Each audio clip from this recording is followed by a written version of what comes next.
जय सिया राम। आप महर्षि अगस्त्य की कथा श्रवण कर रहे हैं। आइए इसी श्रृंखला में हम श्रवण करते हैं इलवल और वातापी की कथा, जिसे आप आतापी और वातापी के नाम से जानते हैं। मणिमती नगरी के इलवल, ये मणिमती नगरी, आतापी और वातापी, इनका दोनों का क्या काम था? राक्षसों का काम क्या है जानते ही है। उस समय असुरों का उसमें भी कंपटीशन था। जो जितना ज़्यादा अधिक से अधिक साधु संतों का, ब्राह्मणों का संहार कर सके, उसे उतना बड़ा पुरस्कार मिलता था। खरदूषण का राज्य था। तो आतापी और वातापी ने एक परियोजना बनाई, एक योजना बनाई कि किस प्रकार साधु महात्मा और ब्राह्मणों का संहार किया जाए। तो उन्होंने ब्राह्मणों को आमंत्रित किया, साधु संतों को आमंत्रित किया और उनके भोज्य पदार्थ में वातापी को उनके भोज्य पदार्थ में दे दिया, भोज्य पदार्थ में मिला दिया। और जब साधु संत ब्राह्मण भोजन करते थे, भोजन करने के बाद आतापी बुलाता था तो वातापी को आ जाओ, और वो आ जाता था। ये पहली घटना नहीं है, इतिहास में पहले भी इस प्रकार की घटनाएं घट चुकी है। आप जानते होंगे शुक्राचार्य और कच्छ की कथा। शुक्राचार्य का जो शिष्य था कच्छ, ये बृहस्पति का पुत्र कच्छ, इनके साथ भी ऐसा हुआ। सभी देवताओं ने मिलकर, राक्षसों ने, सबने मिलकर सलाह किया कि किस प्रकार कच्छ को मारा जाए, क्योंकि कच्छ शुक्राचार्य को बहुत ही प्रिय था। और जब बहुत प्रिय हो जाता है किसी को तो ईर्ष्या आ जाती है मन में, और ईर्ष्या भाव के चलते कच्छ को मार के समुद्र में फेंक दिया। शुक्राचार्य जी मृत संजीवनी विद्या के द्वारा कच्छ को बुलाए समुद्र से, और कच्छ समुद्र से पुनर्जीवित होकर आ गया। दूसरी बार और पहाड़ कंदराओं में फेंक दिया, वहां से भी मंत्र के द्वारा, संजीवनी मंत्र के द्वारा शुक्राचार्य ने बुला लिया। तीसरी बार स्वयं शुक्राचार्य जी के भोज्य पदार्थ में कच्छ को, उनके मांस को मिलाकर भोज्य पदार्थ में और शुक्राचार्य जी को खिला दिए।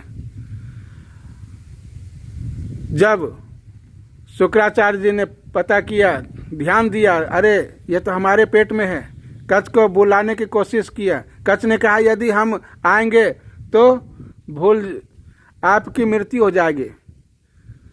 शुक्राचार्य जी ने कच्छ को मृत संजीवनी विद्या याद कराई, और जब कच्छ को मृत संजीवनी विद्या याद हो गया तब शुक्राचार्य ने कहा कि आ जाओ।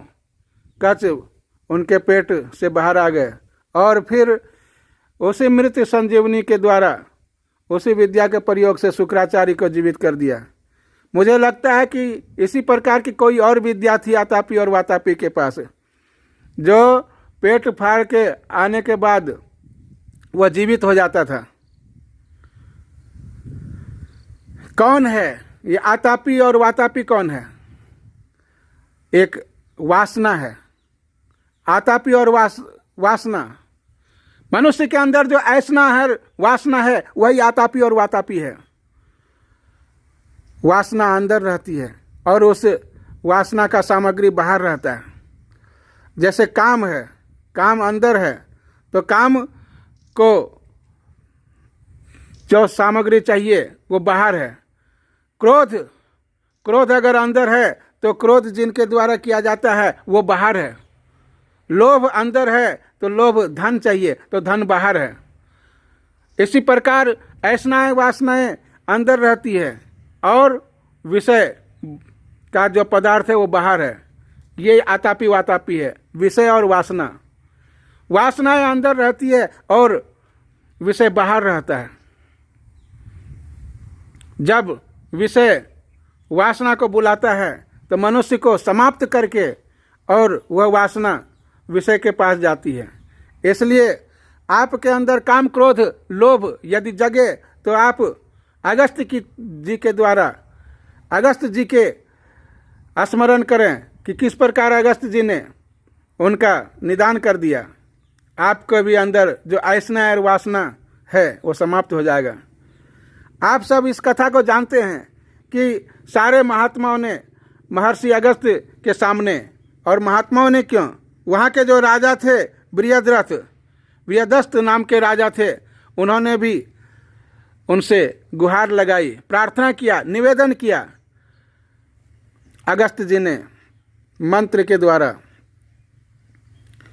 उसे, अगस्त जी जानते हैं आप कि उनके जठराग्नि बहुत मजबूत थी। जठराग्नि से उसे ओस को ग्रहण करके और जठराग्नि में पचा दिया। भोज्य पदार्थ में अगस्त जी को भी मिला दिया था। अगस्त जी जान गए और उनने अपने जठराग्नि से उसे जलाकर राख कर दिया। इस प्रकार आतापी और वातापी का संहार। अगस्त जी ने समुद्र के जल को पी गए। इस कथा को भी आप जानते हैं। जब वृत्रासुर का वध किया इंद्र ने, तो अनेक राक्षस उनके डर के मारे, इंद्र के डर के मारे समुद्र में जाकर समा गए समुद्र में। अब वो दिन भर समुद्र में रहते और रात में आकर बाहर स्वतंत्र विचरण करते। तीनों लोकों में हाहाकार मच गया। सारे राक्षसों के उत्पात जब बहुत होने लगे तो सारे देवताओं ने आकर महर्षि अगस्त से प्रार्थना की। अगस्त जी ने मंत्र के द्वारा सारे समुद्र के जल को सोख लिया। सारे समुद्र को ओम रामाय नमः, राम भद्राय नमः, रामचंद्राय नमः, इस प्रकार कह के सारे समुद्र के जल को पी गए 3 आचमन करके। और उसी समय इंद्र ने अपने वज्र के द्वारा सारे राक्षसों का संहार कर दिया। महर्षि अगस्त की अनेक कथाएं हैं। अग कहते हैं जहाँ कोई जा नहीं सके, अ मतलब नहीं, ग मतलब गमन, जहाँ किसी का दुर्लभ है जाना। और अस्त्य, ऐसे अगस्त्य है, अगम हो जिनका अस्त्य, उसे अगस्त्य कहते हैं। कोलंबिया जैसे देशों में भी अगस्त जी की गाथाएं गाई जाती है। अगस्त जी अमेरिका तक पहुंच गए थे। आज के महात्मा को लोग केवल यही समझते हैं कि वो केवल भजन करना जानते हैं।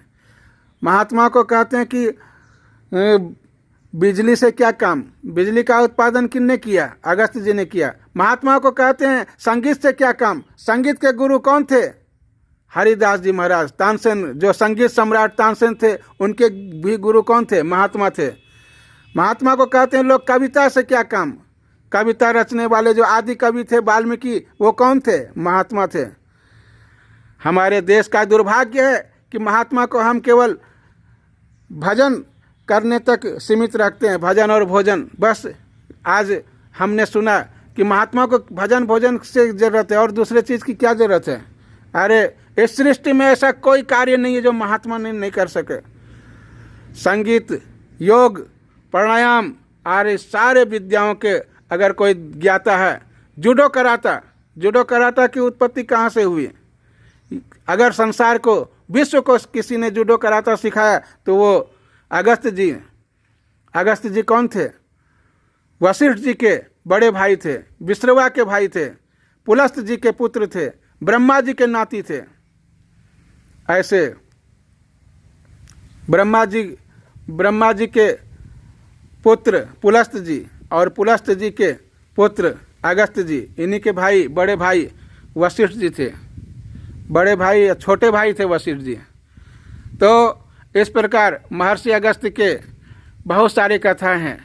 भगवान श्री राम जब अगस्त जी के आश्रम में पधारते हैं तो बहुत अभिवादन करते हैं, कंद मूल फल आदि देते हैं और कहते हैं कि अस तब रूप कहाँ बखाना हूँ, मैं आपका सगुण रूप का बखान करता हूँ, आपके निर्गुण रूप का बखान करता हूँ, लेकिन सगुण रूप को ही हम अपने हृदय में बसते हैं। इसलिए आप सगुण रूप में ही हमारे हृदय में बसें। बोलिए राजा रामचंद्र भगवान की जय।